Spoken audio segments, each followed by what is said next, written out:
Percaya nggak kalau di tahun 1964, sejarah Indonesia itu nyaris berubah total, bukan karena invasi dari luar atau kudeta politik, tapi gara-gara sebuah pertikaian yang kelihatannya sepele yang meledak tepat di jantung ibu kota kita.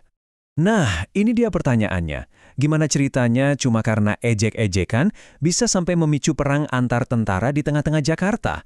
Kok bisa dua pasukan paling elit di negeri ini sampai saling todong senjata, siap tempur? Yuk kita bedah bareng-bareng gimana semua ini bisa terjadi.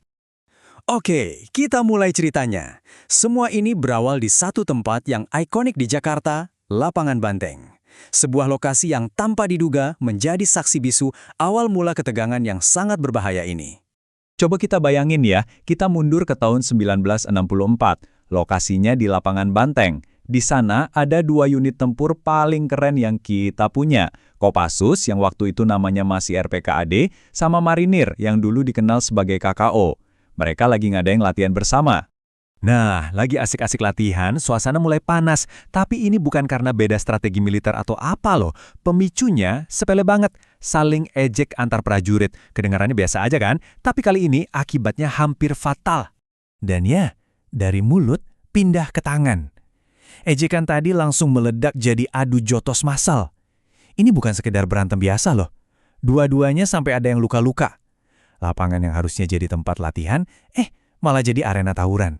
Dari sini situasinya makin gak terkendali. Perkelahian di lapangan tadi eskalasinya gila-gilaan sampai ke ambang perang beneran. Prosesnya tuh cepet banget loh. Pertama, ejek-ejekan. Kedua, baku hantam. Nah, yang ketiga ini yang bikin runyam. Pihak Kopassus yang rasa posisinya nggak enak langsung panggil bantuan dari markas mereka di Cijantung. Dan boom, statusnya langsung berubah jadi siaga tempur. Begitu dapet panggilan, pasukan bantuan Kopassus dari Cijantung langsung tancap gas. Tujuannya, asrama marinir di Kuini, Jakarta Pusat. Di sisi lain, marinir juga nggak tinggal diam. Dengar kabar bakal diserbu, mereka langsung siap-siap bertahan di markas. Udah deh, Jakarta jadi tegang banget saat itu.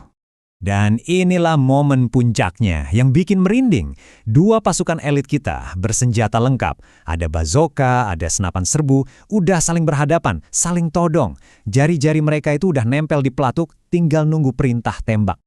Tapi, di saat semua orang udah pasrah bakal ada pertumpahan darah, muncullah satu orang. Satu orang ini mengubah segalanya. Bukan pakai senjata, tapi cuma modal nekat dan keberanian. Coba deh, bayangin lagi suasananya. Tegang banget kan? Dua-duanya udah siap mati-matian, amarah di ubun-ubun, dan perang kayaknya tinggal hitungan detik lagi aja.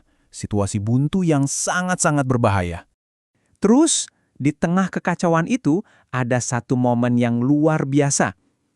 Tiba-tiba, dari barisan Kopassus, ada satu orang laki-laki jalan masuk ke asrama marinir. Sendirian. Pakaiannya cuma pakaian olahraga. Tangannya kosong, nggak bawa senjata sama sekali. Dia jalan lurus ke sarang musuh. Dan laki-laki super berani ini ternyata adalah Benny Murdani. Emang siapa sih Benny Murdani waktu itu? Dia ini komandan Batalion 1 Kopassus. Jadi bayangin, seorang komandan masuk ke kandang lawan sendirian tanpa senjata. Ini bukan cuma soal berani, tapi ini soal tanggung jawab seorang pemimpin. Terus, ngapain dia di dalam? Simple tapi efektif. Dia langsung minta ketemu sama komandan marinir. Nah, lewat obrolan langsung antara dua komandan inilah, akhirnya mereka sepakat tahan anak buah masing-masing. Darah yang hampir tumpah di Jakarta berhasil dihindari.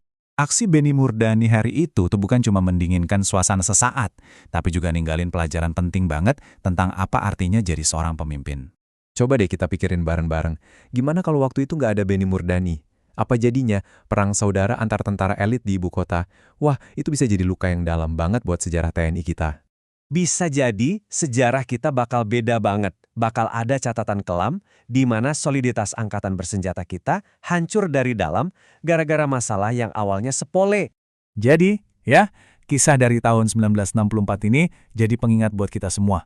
Di tengah situasi paling kacau sekalipun, satu tindakan kepemimpinan yang berani dan penuh tanggung jawab itu benar-benar bisa mengubah arah sejarah.